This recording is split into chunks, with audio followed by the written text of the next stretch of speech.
on three, 1, 2, 3.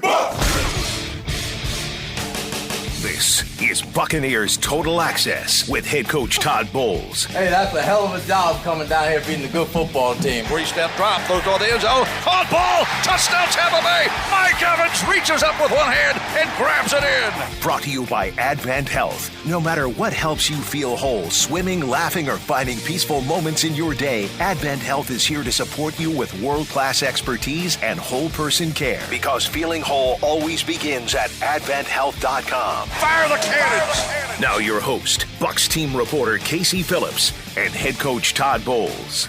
Welcome into the Todd Bowles Show. Casey Phillips here with head coach Todd Bowles. Well, we know not the outcome you guys were hoping for. And, the Lions, they were pretty injury-riddled at running back, but they still ended up having 10 different players make a catch against you guys. And we know coming into the game, they were top in the league in 20-plus passing plays. And just to hear, what do you feel like they really did well on offense that made it tough on you guys? I thought Jared did a good job checking the ball down, getting rid of it, not let the pressure get to him.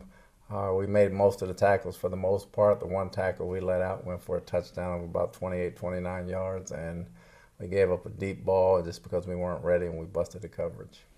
And third down ended up being the story of the game kind of on both sides of the ball. So let's start specifically on defense, allowing 9 of 16. I know that is not something that you guys have been known for, not something that you're going to be okay with. And, just especially the third down and long situations for them. What did you see was it just the coincidence of what happened on each of those plays? Was there something specifically either they were doing or we were doing to allow some of those third and longs?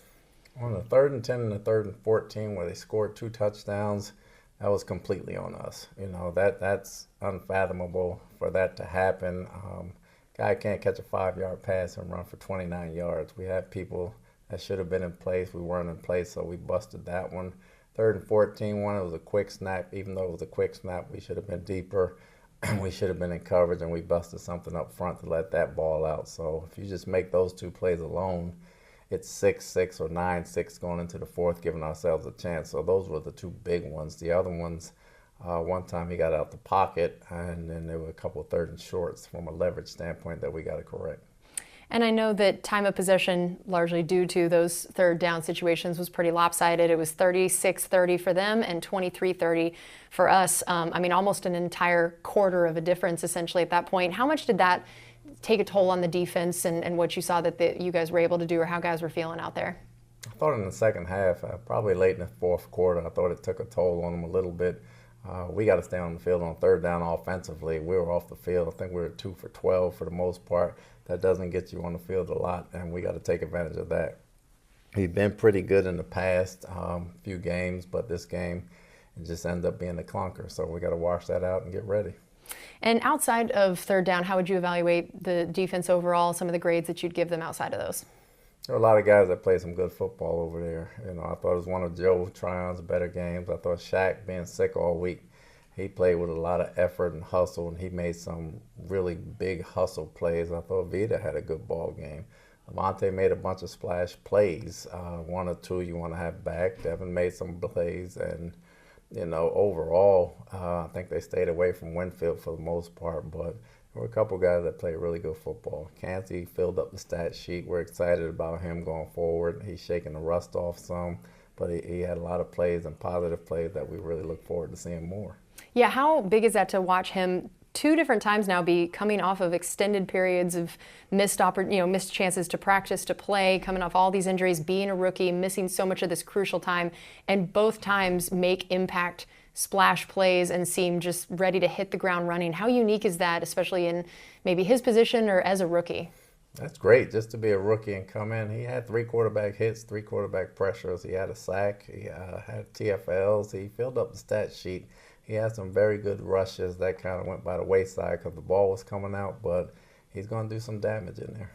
Speaking of filling up the stat sheet, Levante, you kind of mentioned him having a great game. 12 tackles, a sack, pass defense, tackle for loss, all those things as well.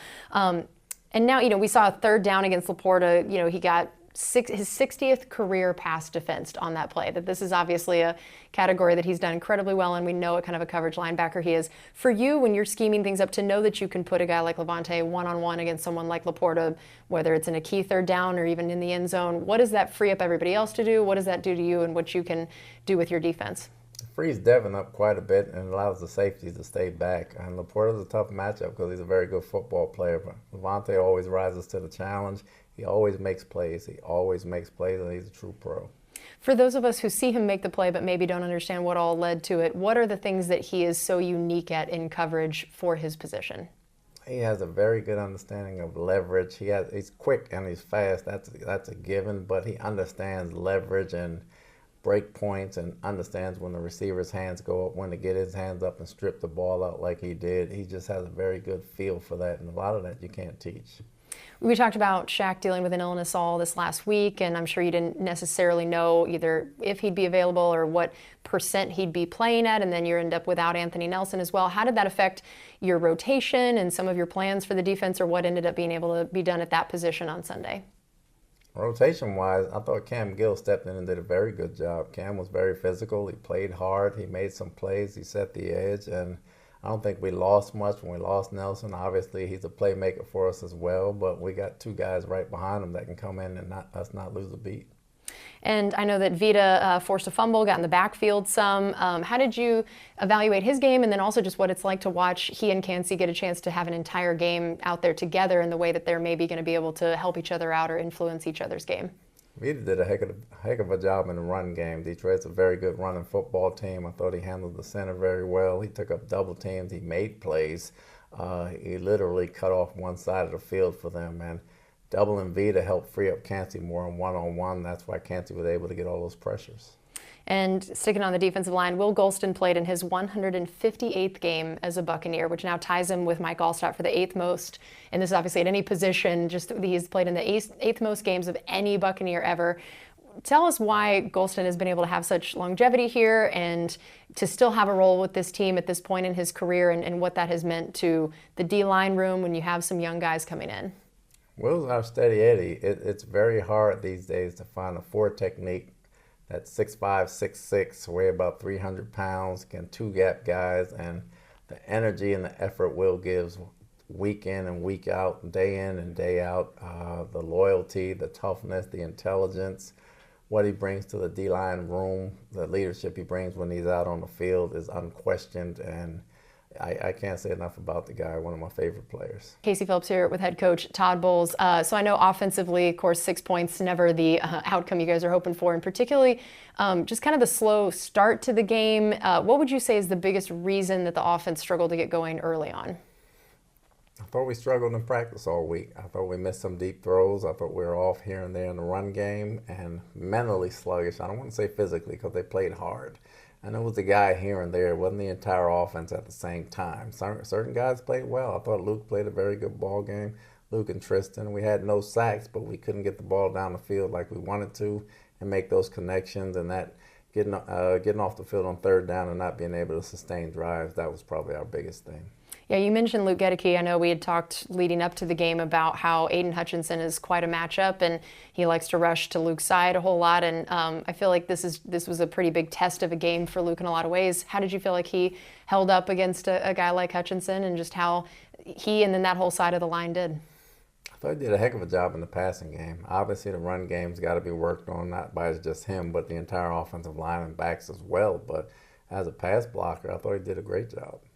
And I know you talked about the third down idea. You know, this season on third down, Baker has been 31 of 39, 322 yards, 5 touchdowns and no interceptions. But then against the Lions, he's 2 of 10, 31 yards and a sack. So what changed where this had been an area where especially Baker had been really excelling on third down? Was it something the Lions did? Was it something that we were doing? What would you say led to such a big shift in what had been a pretty big strength for him? We always give the other team credit. They played a very good ball game. They played physical. They covered up our 2 stars, and they did a good job that way. At the same time, we missed some throws. We had some opportunities we didn't take advantage of, and we got to get better at that this week. I know there were a couple field goals we ended up having to settle for in the red zone. Where would you say, looking at this game and then the season to this point, how you guys feel about the red zone offense? It's been going good. You know, it's a work in progress. Obviously, we didn't get it done against the Lions, but it's been going good. It's been going decent. We can get better in the high red while getting down to the low red. We got a penalty that set us back down there, and we can get a lot better there. Take us through, I know Baker's interception was coming off of a tip ball, and there was multiple batted or tipped passes. What tends to lead to that, or what did you see on those plays of what was causing that? If he could have got the ball off, Mike Evans was wide open for about a 90-yard touchdown, but they did a good job getting their hands up when they seen him set up for a three-step. And, he's not the tallest quarterback, so we just got to do a better job with the trajectory or seeing the window and kind of getting it through there. Yeah, and you talked a little bit about the deep balls. We saw that one was a misconnection, but there were a couple, either overthrown for Palmer maybe or missing Mike, that there were a few opportunities at least that were there, which I'm sure at least that's reassuring to know that the route schemes and the calls are working in the sense of guys are open. But how do you feel about the deep ball to this point in the season? Was it just this game overall? Is it typically something that you guys feel pretty good about, Baker and his connections with those guys? We feel good about it normally. Just this game, we were off a tick here and there, and we just couldn't get it completed. And what tends to be something that, if you see that for you guys as coaches, what tends to be a way to try to remedy that of where it is just off here or there and it has been working? What does that kind of tell you, or how you guys try to approach that in practice? Just getting back to the chemistry of it, understanding where we are on the field, putting a little air under it, receivers knowing where the quarterback's going to place the ball, just getting that chemistry back.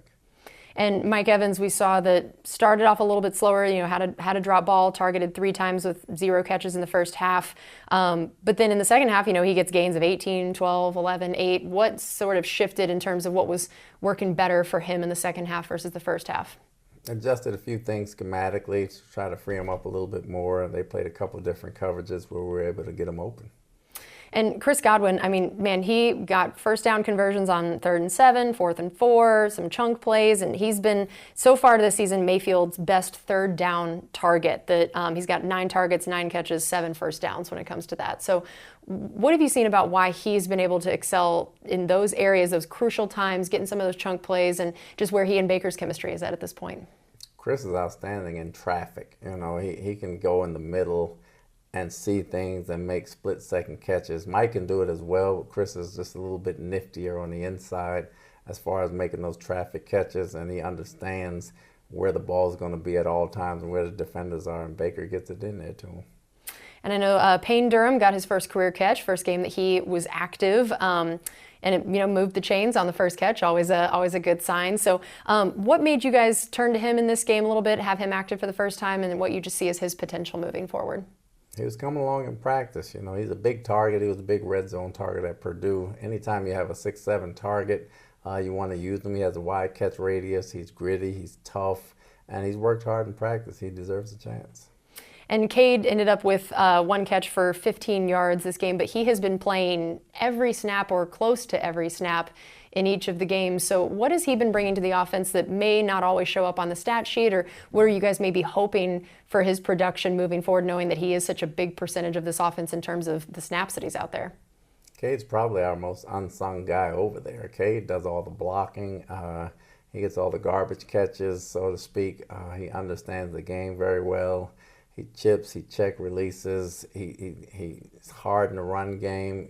Everything goes unnoticed because it's just, you forget he's a second-year player and he's out there, but he does a lot of things for us. Casey Phillips here with head coach Todd Bowles. I know we mentioned that the run game just was not what you guys were hoping for, and I know that was an area during the bye week that I'm sure was looked at very long and hard. And what would you kind of say after, especially the Saints game, felt like it was kind of moving in the right direction, a couple little longer runs, that average yards per carry was a little bit higher. What was it that either the Lions did well or what wasn't working as well from our end, and how to kind of move forward with that, knowing how important it is to the offense and balance that you guys really want to have? We knew they were a tough team coming in. They kind of packed the box a little bit on us, but it was a block here and a block there that we can get better at, or we missed a cut here and there. We just got to get better at that, and we weren't able to stay on the field on 3rd down. So just falling behind. Once you get behind more and more, the run game kind of goes out the window. But we got to be able to run the ball to make it effective. If you don't run it, it takes away the play action pass, and which is what we like, and it kind of took care of everything that way, but we got to get better there. And we saw that Vaughn was the guy coming in as the second guy in this game and the one before. We've seen Tucker came in some earlier this season. What are you hoping each of them could bring, the different styles of back they are and the performance that you've seen from them in terms of the way that they could try to spell Rashad whenever they're needed? We hope they can bring a spark. You know, they're different type runners than Sean, as well as Sneak. Sneak comes in there. He may have had some hard runs yesterday. He's a tough guy. He's a good run in between the tackle guy. Felt it was a good game for him. Just couldn't get him going. In games like this where the run game isn't going as much as you guys want, struggling to get some of the longer carries or things like that, how do you guys make the decision of staying with this idea of balance and the types of how often we're going to the run or the pass versus, hey, you know what, maybe this isn't working as well, maybe we alter the game plan a little bit? How do you make some of those decisions on when to stay the course and when to make some adjustments based on what's working? Well, Dave does a good job typically of getting those guys out of runs and getting some quick passes going and getting some easy throws. So we got to do more of that if people try to stack the box on us. And I just feel like every week now we have to have a Jake Camarda segment because this guy is just crushing it. He was already leading the league with an average of 52.6 yards per punt going into the game. He averaged 54.2 this game, including a 65-yarder and then a 63-yard net punt that pinned them at their own 5. I just imagine that this is music to your ears as a coach as you make some of these decisions and watch the field balance shift over. Anytime you draft a punter, you drafted them for that reason only. Jake has lived up to expectations and more. Very confident, very good athlete. He's doing everything we asked of him. And how about from the return side? Devin Tompkins had a 20-yard kick return at one point. How have you seen his return skills grow, and especially after only being used sometimes last year, now this year being a much more consistent presence in the return game, and then also even getting wide receiver snaps, just the way that he's been able to kind of grow in confidence in his abilities in the return area? I think he's gotten a lot smarter at when to come out, when to hit the sidelines, when to take it up the middle of the field. I think his experience from a mental standpoint has grown, and that's helped him physically as far as when to take a hit, when not to take a hit. But he's very sure-handed. He holds on to the football, and he makes positive yards. And then again, while we know the outcome wasn't what we wanted, I have to hear how you thought about the Creamsicle, the uniforms, the way the stadium looked, the 70s vibe. What were you thinking out there? The uniforms looked great. I'll tell you what, when I saw all the old players that they introduced, I hadn't seen Kevin House in a long time. Boy, he was a flyer. And then I saw Jimmy Giles, and that brought back memories. That's great. I love that. Now tell me, Todd in the 70s, what were we rocking? What did we look like? What were we listening to? I had an afro like a young Michael Jackson and the Jackson 5 doing ABC. I love it. I love it. I feel like we're going to have to find a photo of this somewhere. Have you burned all that evidence at this point? I still had one in high school, so there's still a high school picture floating around on the internet. I think I burned the rest of them. We have to find this. All right. Todd Bowles Show, looking forward to this game against Atlanta. It's kind of crazy. We still have only had the one division game so far, and now, we'd gone into the game leading the division, and everyone in the division lost. And so we are all still sitting at the same place. How nice is that, kind of knowing that you guys are still sitting in that spot and feeling a little bit more of that control your own destiny as you go into a stretch that's going to have a lot of division games in it? Well, it's week 5 for us. There's a lot of football to be played. We are not even looking at other teams right now. We worry about us. If we can win the games in October, November, make meaningful games in December, we'll worry about it then. But right now, it's another divisional game. It's a chance for us to go up another game on them, and we're going to try to win that one.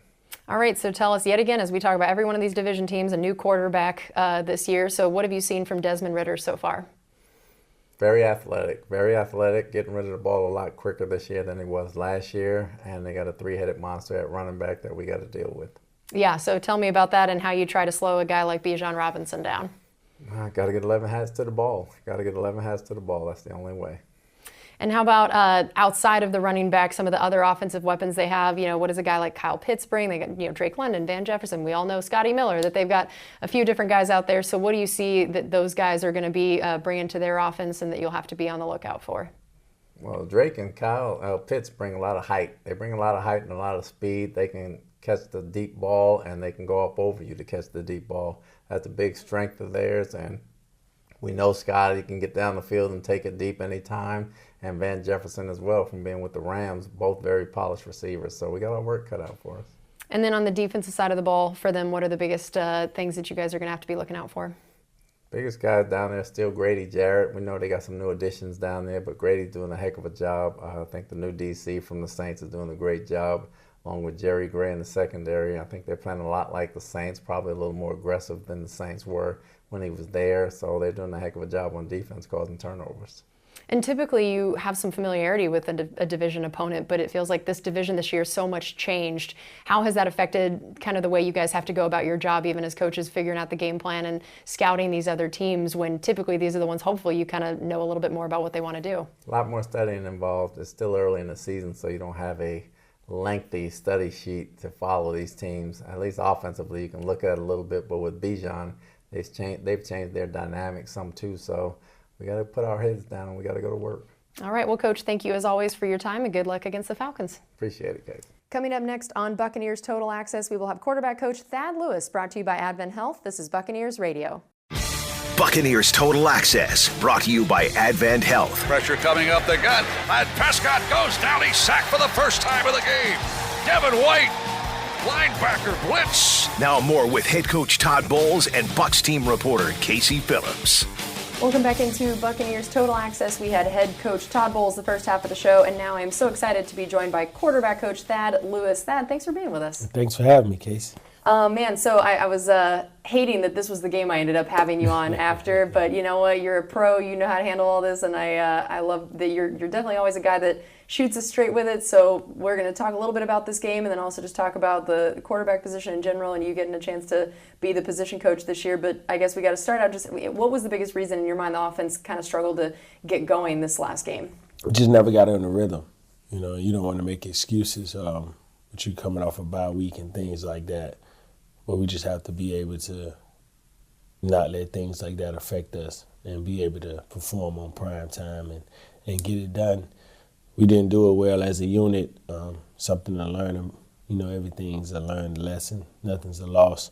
But we could have definitely been better. Just a couple missed throws here and there, a couple missed blocks here and there. It's actually a game of inches for real, as you can see some of the shots we took. But you would like to have them back. You would like to hit those. But moving forward, I think this was a good game to learn from for sure. You brought up the bye week. It's always interesting how the bye week, you know, the pros and cons that come with it, and especially when it comes. And I know that you guys were probably excited to be able to do some of the self-scouting aspects of having more time early on in the season, but it also felt like you guys had that momentum coming out of the Saints game that in some ways it would have just been better to keep that rolling. So what did you feel like the bye week did for or against you guys this last time, and how everybody kind of came out of it? I think it helped you guys. You know, guys came back and like Collage in Kansas City, he got healthy. So things like that, you just get a bunch of guys healthy. I don't think we came out and played with the same fire that we played against with the Saints. You know, obviously that's a different game for us. But I feel like we should approach every game like that. Excuse me. If we can approach every game like we approached the Saints game, then that'd be good. I don't think we did. I don't think we took the guys for granted, but we just didn't play our best game. And, you know, it's any given Sunday. But you want to be on point every Sunday so you don't come back with that any given Sunday slogan. So yeah, and you know, Baker this season on especially third down, he had been just phenomenal. Mm-hmm. He had been 31 of 39, 322 yards, 5 touchdowns and no interceptions. But against the Lions, he was 2 of 10 for 31 and a sack. So what was the difference in y'all's mind with third down in particular this game, and you know, whether it was specifically for Baker or the offense overall, that we know this game really just felt like a tale of third downs on both sides of the ball is what decided it? As you know, on third downs, you just try to get a completion, no matter if it's at the sticks or is it below the sticks. And I don't think we did that this week. If we would have just took a couple check downs and get the ball in the playmaker's hand and let them do some catch and run after that, maybe the outcome is different a little bit in that sense. You know, we took some shots. They were close, but we missed. And so that's the name of the game, you know, and it came down to third downs. We can convert to stay on the field, and we put our defense at odds, and they was on the field longer than we were. We only had 57 plays. So when you look at it from that standpoint, we didn't do our job controlling the ball, staying on the field, you know, and I just feel like it wasn't our day, you know. They had a better day than us. But at the same time, it's still the second quarter of the season. You know, it's the first game. You obviously want to win every game, but just to learn the experience moving forward. And I think some of the guys probably needed that because we were hot and high coming off that Saints game. So they know it's real that you can get beat. So, you know, but just not to make the same mistakes twice moving forward. And I think this was a learning experience for the guys. And I think we'll do a better job of no matter what, if we can't get it at the sticks. Just get the ball in the playmaker's hand and let them do what they do quicker and faster than we did last week. We're talking to quarterback coach Thad Lewis. Chris Godwin seems to have just been Baker's guy, especially on third down. And I mean, we've all known what Godwin can do forever, but this season in particular feels like when his catches are coming are so important. The chunk plays when those have been kind of scarce, that he got some first down conversions on 3rd and 7, 4th and 4 this last game, even when those were rare to have some chunk plays. He's been Baker's best third down target this season. What do you see as to why in particular Chris and Baker have gotten that connection down on those really important times, those third downs, those moments when you need that play? You see the stats that you just said. Every time you throw the ball to him, he catch it. So if you throw it to him, some games 8 times you'll have 8 catches. At the minimum, if you throw it to him 8 times, it's 7 catches and maybe of 8 attempts. So he's just Mr. Reliable. He knows the game. He can get open. He's one of the rare receivers that I know see the game from a quarterback lens and understand what the defense is doing and what they're trying to do. And he can get on page with any quarterback. I don't think it's just Baker, but for the last 2 years with Tom, I think he probably had the same stats on third down, or even when he get attempts thrown at him, he's going to catch the football. So when you have a guy like that and you have a quarterback, I'm going to look for the guy that's going to catch the ball, no matter what. If he's double covered, if he's single covered, you just know he's Mr. Reliable. And he's shown that to Bacon. And with any quarterback, you go into the guy you trust. Sometimes in times of crisis, Coach Moore used to tell me this: you don't think plays, you think players. And that's what quarterbacks do. Third down is a time of crisis. We got to get it. I might not think about the play. I'm definitely going to think about the player that can actually get open for me to get this ball. So in certain instances, if you get man coverage, you know what you're going. You know where you're going, probably to Chris. If you get zone coverage, he's probably going to make the right decision and sit in the zone for you. So in times of crisis, you're going to think players and not plays. And that's why I think Mr. Reliable, Chris, is his favorite target to go to, not just on third down, just in general, just to get it started. If you're just in the slumps as a quarterback and need a completion, I think that's the guy you go to. And, of course, Tom Moore with the words of wisdom, as always. No doubt. We could probably do a whole radio show of just the Tom Moore-isms. No question. And Baker, we talked about he'd been so good on third down, and a big part of that has been just his ability to extend plays, his creativity, some of the grit that we've seen, that when things are breaking down or when he's having to do some scrambling, that he has shown an ability to add so much to whatever the designed play was. What have you seen in that area, and did you know that was going to be something that he brought to the team, or were you even surprised with his a level of ability to do that? No, that's his game. You can't put a guy in a box. You have to let him be him, and then you have to do things that he does best. And me and him talk all the time, and I always tell him, hey, it's 1, 2, 3. If it's not there, hey, you might have to use your legs and scramble. Me personally, I scramble towards my check down. That way I can try to dump the ball off to him, and that way I don't have to do the running. But his legs have been magnificent for us. It's give an extra element to the defense to study and say, hey, this guy will scramble, so we can't lose him. So just give the defense something else they have to worry about. But at the same time, give us the extra element on offense when it's not there, that he can make a play for us. And that's what you want. You want a playmaker in that position. He touched the ball every play. He's doing that for us. He's getting the guys going. And then the grit, him finishing plays. If he's close to a first down or a touchdown, he's going to finish. I just want him to be a little smarter. This is a long season. You're going to take hits in the pocket and things like that, so the unnecessary or the unwanted hits. I don't think we need to add that on this plate, but he's doing a great job. So just to continue to hope he protect himself and continue to get first downs and make plays with his legs for us. And I think that'll be great moving forward for sure. Yeah, that's got to be a tough decision to make when, especially some of those plays are the ones that really get everybody else fired up, get your team behind you, get that captain vote and everything that I've heard Antoine and some of these guys even on defense being like, yeah, like you see your quarterback throw a stiff arm, like you're fired up, but it's also like you see your quarterback throw a stiff arm and you're like, stop that. Yeah, like be careful. Yeah, the quarterback's got to remember you make your money with your hands and your shoulders, and obviously your legs. But you throw with your legs. But if you can't grip the ball, if you can't move that shoulder, you can't play the position. So you just want to protect yourself from that standpoint all the time. But it's the game of football. It comes with it. It's a physical sport. You can't be scared. I think the guys that are scared to get hit are the ones that, get injured. At least he's going out there giving us everything he got, and I don't think it's a lack of trying, and I don't think the team feels like he won't give everything he got. I feel like he's the guy that guys will want to be in the foxhole with because of his grit, but you just don't want him to continue to get in those fights all the time. You want him to come out clean and unscathed. So just, it's finding a happy medium in there with you just getting what you can get and getting down and not taking unnecessary hits, but at the time when we do need it, I cannot not tell you what to do. I think you'll do what's best for the team, and that's Baker. And I know that in this game in particular, obviously ended up having to settle for some field goals instead of getting in the end zone. Overall, how do you guys feel like your red zone offense is at this point in the season? If you're I'm sure that was one of the areas you guys were doing some self-scouting on. Where do you feel like you guys stand specifically with the red zone? I think we're good, because you 75% the week before the bye week and away in a hostile environment, so you're making strides there. And you're looking at it from that standpoint. Obviously, it didn't go our way this week, but you see the bright spot in it. You see that it was a work in progress, but I think we kind of got it down pat, just to understand, like, hey, we got a bunch of playmakers, so let's just try to get the rock in their hands any way, shape, form, or fashion, and let them do what they do. Just coming up with different philosophies for different teams. It's going to be different, and it's based on what the team's going to give you.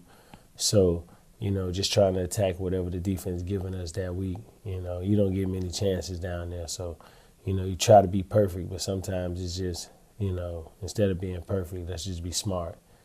And I think that's a better point of view to have, because you can chase trying to throw that ball in the end zone, but how many times you dump it down to somebody and they make a great play and run. So, just being smart and then seeing what we can do better or what suits us best, or what we're good at going down in the red zone. And I think we did a good job of that. I mean, obviously not last week, but the week before. In the Saints game, we didn't get many opportunities, last week. But moving forward, I think that'll be something that we just continue to grind and look at, and just iron it out. And I think we'll get better. We'll get better. It's a new offense, something new that everybody's been doing. But unfortunately, last week it didn't work for us. But that's the game. Like, you don't want to say any given Sunday, but that's the name of the game. We want to win every Sunday. So. All right, we are going to take a quick break here on Buccaneers Total Access with quarterback coach Thad Lewis, brought to you by Advent Health. This is Buccaneers Radio.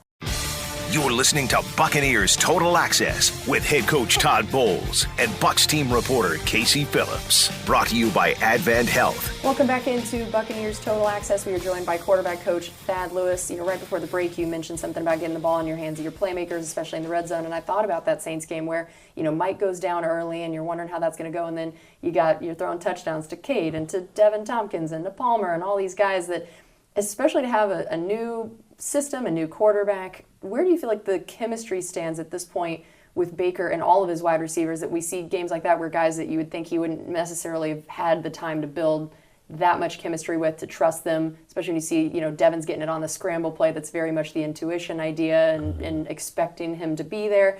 But then also this last game, of course, missed a few deep balls. So we just kind of overall, where do you feel like the chemistry stands, the understanding of the wide receivers, where they're going to be, what they're wanting from him? I just think just the trust level is going up because these are young guys, and you got a veteran like Baker, and he know the guys are going to do the right thing. So he trusts those guys. He give them the rock, but it's a saying that practice don't make perfect, it make permanent, because nobody's perfect. We missed some of those throws in practice, and we missed them in the game. So I would say, just making sure we continue to get guys and get opportunities and get those throws, even if it's, just extra work and extra things like that, and just making sure we're on point in practice, to get those stuff. Because it's a game of inches and we were close, and it's a young guy, and then, just it's like I say, nothing's a loss, everything's a lesson. So just moving forward, just continue to make sure that we just continue to get, those reps with those guys, get the opportunity to throw with those guys no matter what and no matter how. We just need to get it done. We're not making excuses because sometimes you miss, sometimes you're on, but we'd rather be on more than we be off. And so, I think him and Baker would get on the same page, and I think we would hit those passes more than we won't. But we took shots. The shots were there. Unfortunately, even one to Mike got tipped. That probably would have been a 90-some yard touchdown. So the game was not as bad as we thought, but not as good as we wanted either. So you just got to keep plugging away, keep doing that, and I think that'll be our offense moving forward, just taking shots with a guy like Trey. And I think those connections will come because now you understand that his speed is real. He's running by guys. He's getting where he need to get to. So he hit him on the deep cross, but we missed him on the post. So we just want to hit him on every throw. And that is the motto. So they'll continue to work. It'll continue to grow. They're young guys. They didn't get as many reps as, the Chris and the Mikes and the guys that are there all the time, but they're coming along. And you like to see it because they're trending upwards. And I know that the offensive line has done a great job of protecting Baker back there in the pass game. And we saw, we knew Aiden Hutchinson was going to be quite a formidable opponent this game. And Gedeke and the rest of the line did a great job of neutralizing him. And we also know Baker has helped the offensive line probably by being able to get a little scramble going, get a little, extra stuff out of there if a play starts to break down. So how have you seen the line protect him, the way he's sort of helped them, and the way that chemistry is going? They have a great chemistry. You can tell that Bake's one of the guys, when you're one of the O-line guys. I feel like they go to dinner together, they talk trash together, they have a good time together. And that's what you want to see out of your quarterback. And it's the respect factor go both ways. And they're on the same page when they're doing these protection meetings and going in there and making sure they see it the same. And their bond is like no other. And just to see, how they interact with each other, he's telling them, hey, I'm going to get the ball out quick, y'all protect me. I'll make it happen. And then if something break down, I can maneuver and move around. And I think it's appreciation from both, and they meet in the middle. And I think that's why that unit is playing as well as they're playing. And I think that's why Baker's benefiting from that unit playing so well because of the chemistry they have on and off the field, and you love to see it. That's great. And, of course, I got to ask, how did you feel about the Creamsicles? What did you think seeing them out there, how the stadium looked? All I like it. I'm a color guy. I like it. We wish we would have won in the Creamsicles. I thought that would have been an extra plus on it. But, no, just seeing it, bringing it back, seeing how excited everybody was for the Creamsicles, just around the city and the building, fans. The players was excited for the Creamsicles to come back. I think it's just a blessing where, things come full circle again and people can get excited about it, something that they complained about years ago. That's great. So, that just let you know everything comes full circle. Everything's come full circle, and I love the colors. I wish we can, rock those uniforms more than just one time. And get a win in them. Get a win in them. But for sure. They're very nice, and I think it did good for us, for the city, and for everybody. Just bringing the Creamsicle back, bringing memories back. I seen some of the older cheerleaders and everything. Just seeing. Just making everybody happy because it has so much history behind it. But just to be able to be a part of that was great and a blessing. So I'm excited. That's awesome. We're talking to Thad Lewis, the quarterback coach, and that's your new title this year, quarterback coach. Yeah. Tell me what it has been like for you to move back into coaching the position that you played and just how that's felt for you in terms of your comfortability, your ability to relate to the guys, and how nice it is for you to be back in the comfort zone of the QB room. Right. It's fun. It's fun. It's something that you do, something that's second nature, something that I've done since I was 5 years old. And just to be back in that room and see it from their point of view and understand what they're going through when we're trying to put plays in and we're drawing up specific things and knowing like, hey, that's tough for a quarterback, or hey, that's easy for a quarterback, or hey, that's good for a quarterback. And just kind of being the guy that's in the middle between them and the coordinator and trying to put it all together. And it's just fun, and being one of the guys and where you can kind of, talk trash to them because you've been in that situation before, you've done certain things like that, and they can't talk trash back because you still can do some of the things they can do. But I just love it, and I love the competition Fridays, the punt, pass, kick. I haven't won one yet, but I have to get there. First explain to everybody what these competitions are. This is very important stuff here. Yeah, so every Friday, we do an individual drill, but then we do just punt, pass, kick for the room, just for bragging rights, just to see who win and get closest to the front pylon. And it's been great competition. John has won one, Bake has won one, Dave won one, so Kyle and me, we have to catch up. Oh, man. Come on, guys. we haven't won one yet, but it's just fun. The camaraderie in the room is great. It's a great room. All three guys are great. Even Dave's great. So it's just fun. We have a good time. We study, and we're able to go out there and play loose, and we have each other's back.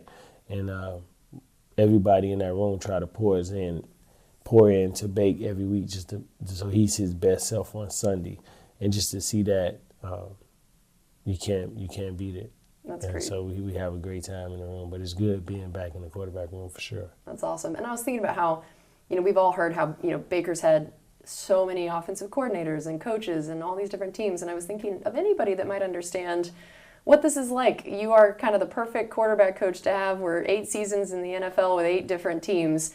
How do you feel like you were able to relate to Baker on this front and just explain the challenges that come with this of constantly being on the move, learning new playbooks, learning new offensive coordinators and systems, and what it takes to be good at that? You just have to, it's always learning people and learning a new system and learning how people do things. And for me, you have to learn it fast and do it fast. And I think this environment here would just fit him perfectly.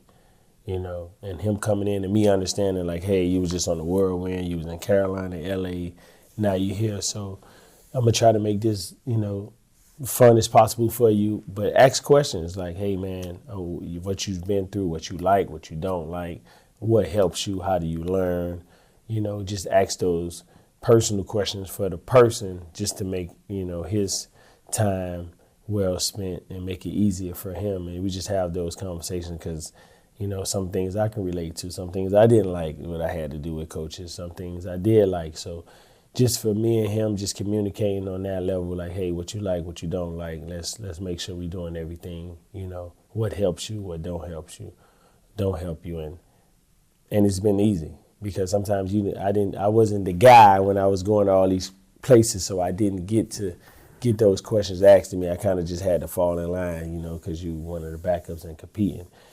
So I just wanted to make sure all that was available to him and he was comfortable enough, to feel comfortable in the situation. I think we did a good job with bringing in John Warford and got Kyle, who's easygoing, and put good guys around him to make sure he's good. So it's been great. All right, we have one more segment coming up here on Buccaneers Total Access with quarterback coach Thad Lewis, brought to you by Advent Health. This is Buccaneers Radio. Buccaneers Total Access with head coach Todd Bowles now continues, brought to you by Advent Health. It's time for our final segment here on Buccaneers Total Access with quarterback coach Thad Lewis. So we were talking about the quarterback room and having all those guys in there, and I would love to hear for you Baker's biggest strengths that you've witnessed at this point, and then also the things you're working on him about. What would you say are those biggest high points of, man, this guy is killing it here, and then this is what we're really striving for over here? His biggest strength is he's very smart. He understands the system. He has command of it, and then once he knows it very good, he's going to execute it. The thing that I just have to continue to work on him is because of his grit and his excitement, just to get him not to go as fast. Sometimes he go super fast, and just to get him to be smooth and slow down a little bit, because you can just twitch up, and smooth is fast and not being herky-jerky. So that's when he gets in trouble, when he's a little herky-jerky. But when he's smooth, and I always just remind him that's my thing. Hey, remember, smooth is fast. When he's smooth, he's very unstoppable.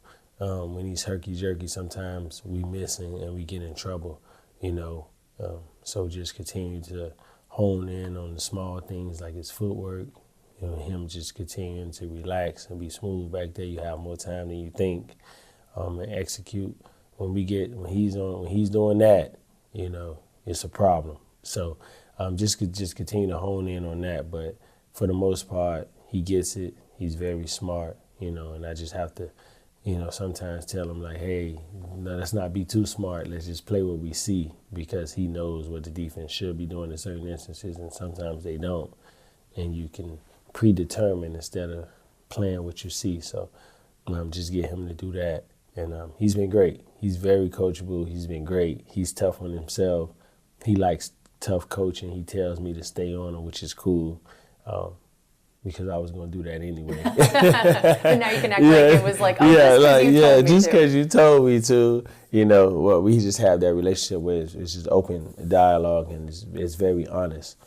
And I can be honest with him, and he's even honest with himself. Before I can even get to him, sometimes he could tell me what he's done wrong. Yeah, he's like, I know. And that's great. And we have that relationship, and we can challenge each other. He challenges me to be the best quarterback coach I can be, and I challenge him to be the best he can be, and just try to get the best out of him. And it's been working so far. That's great. And how about Coach Canales? I know, not only is the offensive coordinator, but he does spend a lot of time specifically with you guys in the quarterback room and out at practice. So what have you guys liked about the Canales system for the quarterback? What are the things about it that can set Baker up for success? And then what are the things that the way he works with the guys that have been good for them, good for you? I think the system is, any system you have is going to be to your quarterback's strengths. I don't think you can plug a quarterback into your system if that's not what he does.